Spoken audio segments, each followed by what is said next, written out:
जय श्री हरि विष्णु। नमस्कार दोस्तों, स्वागत है आपका अपना भक्ति ज्ञान 11 चैनल में।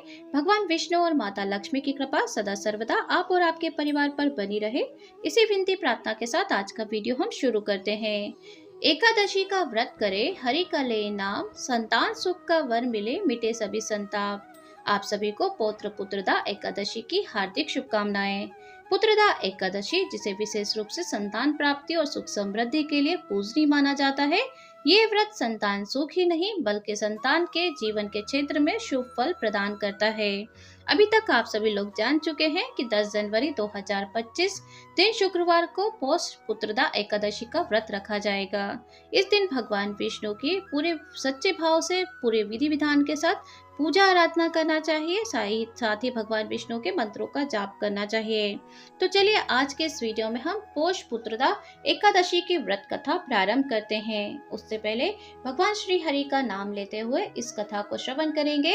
इस कथा को श्रवण करने की मान्यता है कि जो भी भक्त इस व्रत को करे या ना करे, अगर पूरे विधि विधान के साथ केवल उपासना करता है, पूजा करता है और इस कथा को श्रवण करने मात्र से ही संपूर्ण फल की प्राप्ति हो जाती है। तो उम्मीद है आप अंत तक हमारे साथ बने रहेंगे। तो इस प्रकार से कथा प्रारंभ करते हैं।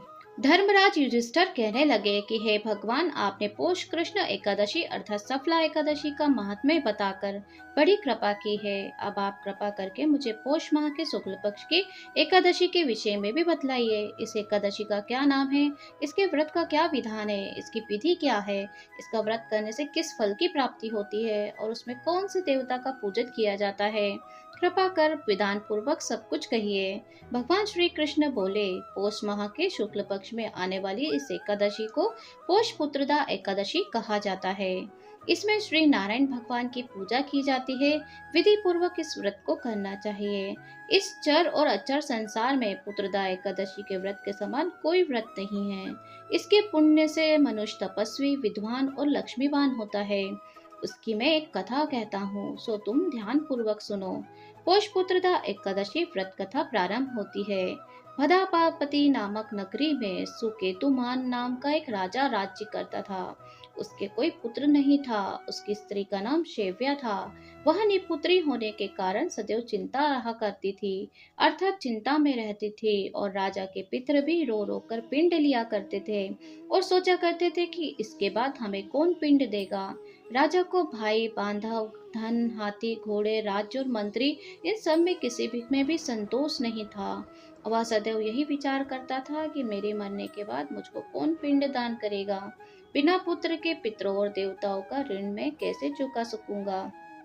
जिस पुत्र में अर्थात घर में पुत्र ना हो, उस घर में सदैव अंधेरा ही रहता है। इसलिए पुत्र उत्पत्ति के लिए प्रयत्न करना चाहिए। जिस मनुष्य ने पुत्र का मुख देखा है वह धन्य है। उसको इस लोक में यश और परलोक में शांति मिलती है, अर्थात उनके दोनों लोक सुधर जाते हैं। पूर्व जन्म में कर्म से ही इस जन्म में पुत्र, धन आदि प्राप्त होते हैं। राजा इसी प्रकार रात दिन चिंता में लगा रहता था। एक समय तो राजा ने अपने शरीर को त्याग देने का भी निश्चय किया, परंतु आत्मघात को महान पाप समझकर उसने ऐसा नहीं किया। एक दिन राजा ऐसा ही विचार करता हुआ अपने घोड़े पर चढ़कर वन को चल दिया तथा पक्षियों और वृक्षों को देखने लगा।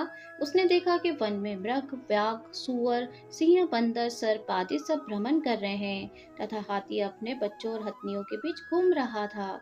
इस वन में कोई भी गीदड़ अपने कर्कश स्वर में बोल रहे थे तथा वहीं उल्लू ध्वनि कर रहे थे। और वन के दृश्यों को देखकर राजा सोच विचार में लग गया। इसी प्रकार आधा दिन बीत गया। वह सोचने लगा कि मैंने कई यज्ञ किए हैं, ब्राह्मणों को स्वादिष्ट भोजन से तृप्त भी किया है, फिर भी मुझे दुख क्यों प्राप्त हुआ है, आखिर क्यों दुख मिला है। राजा प्यास के मारे अत्यंत दुखी हो गया और पानी की तलाश में इधर उधर फिरने लगा। थोड़ी देर पर राजा ने एक सरोवर देखा। उस सरोवर में कमल खिले थे तथा सारंग, हंस, मगरमच्छ आदि विहार कर रहे थे। उस सरोवर के चारों तरफ मुनियों के आश्रम बने हुए थे। उसी समय राजा के दाहिने अंग फड़कने लगे। राजा शुभ अशुभ समझकर घोड़े से उतरकर मुनियों को दंडवत प्रणाम करके बैठ गया। राजा को देखकर मुनियों ने कहा, हे राजन, हम तुमसे अत्यंत ही प्रसन्न हैं। तुम्हारी क्या इच्छा है, सो कहो। राजा ने पूछा, महाराज आप कौन हैं और आप किस लिए यहाँ आए, कृपा करके मुझे बताइए। मुनि कहे कि हे राजन, आज संतान देने वाली पुत्रदा एकादशी है और हम लोग विश्वदेव हैं और इस सरोवर में स्नान करने के लिए आए हैं। यह सुनकर राजा कहने लगा कि महाराज, मेरे भी कोई संतान नहीं है। यदि आप मुझ पर प्रसन्न हैं तो एक पुत्र का वरदान दीजिए। मुनि बोले, हे राजन, आज पुत्रदा एकादशी है, आप अवश्य इस व्रत को करें और भगवान की कृपा से अवश्य आपके घर में पुत्र होगा। मुनि के वचनों को सुनकर राजा ने उसी दिन एकादशी का व्रत किया और द्वादशी को उसका पारण भी किया। इसके पश्चात मुनियों को प्रणाम करके महल में वापस आ गया। कुछ समय बीतने के बाद रानी ने गर्भ धारण किया और 9 महीने के पश्चात उनके एक पुत्र हुआ। वह राजकुमार अत्यंत ही शूरवीर, यशस्वी और प्रजापालक हुआ। श्री कृष्ण बोलते हैं, हे राजन, पुत्र प्राप्ति के लिए पुत्रदा एकादशी का व्रत करना चाहिए। जो मनुष्य इस महात्म्य को पढ़ता या सुनता है उसे अंत में स्वर्ग की प्राप्ति होती है। तो बोलिए भगवान विष्णु की जय, माता लक्ष्मी की जय।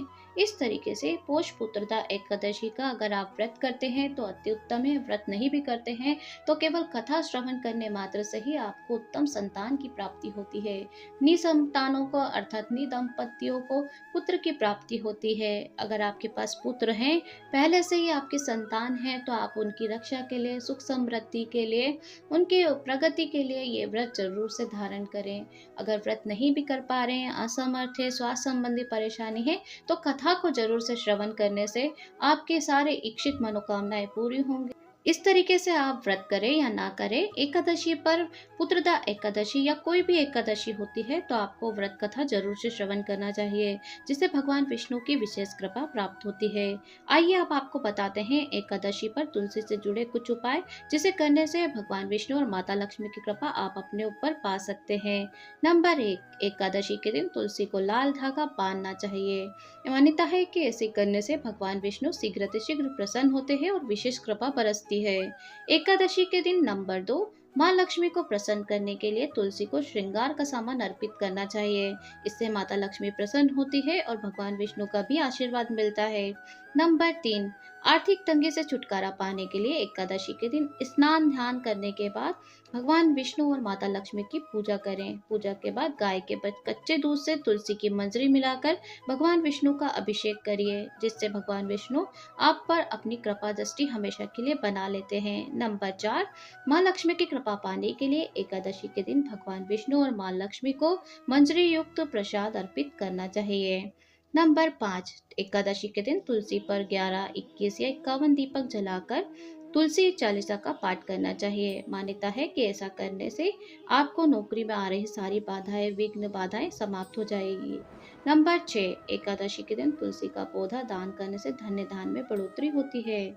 नंबर 7, एकादशी तुलसी के जो संबंधित हमने आपको उपाय बताए हैं, वो सारे उपायों में से केवल एक उपाय भी आप कर लेते हैं तो आपके जीवन में परिवर्तन आप शीघ्र देखेंगे। और रविवार और एकादशी के दिन तुलसी को नहीं तोड़ना चाहिए, इस नियम का आप जरूर से ध्यान रखिए। इसलिए तुलसी का इस्तेमाल करने के लिए एकादशी से पहले ही तुलसी को तोड़ लेना चाहिए। अर्थात 10 जनवरी को अगर एकादशी है तो आप 9 जनवरी को ही आप एकादशी लगने से पहले इस तुलसी के पत्र को तोड़कर रख लीजिए। इस तरीके से आपको व्रत धारण करना चाहिए, कथा श्रवण करना चाहिए। भगवान विष्णु की कृपा आपके ऊपर और आपके परिवार के ऊपर सदा सर्वदा बनी रहेगी। उम्मीद है आज का वीडियो आपको पसंद आया होगा। कथा को अगर आपने पूरा अंत तक श्रवण किया है तो एक लाइक जरूर से कर दीजिए। चैनल पर नए हैं तो सब्सक्राइब कर लीजिए। मिलती हूँ नेक्स्ट वीडियो के साथ, तब तक के लिए जय श्री हरि विष्णु, जय लक्ष्मी नारायण।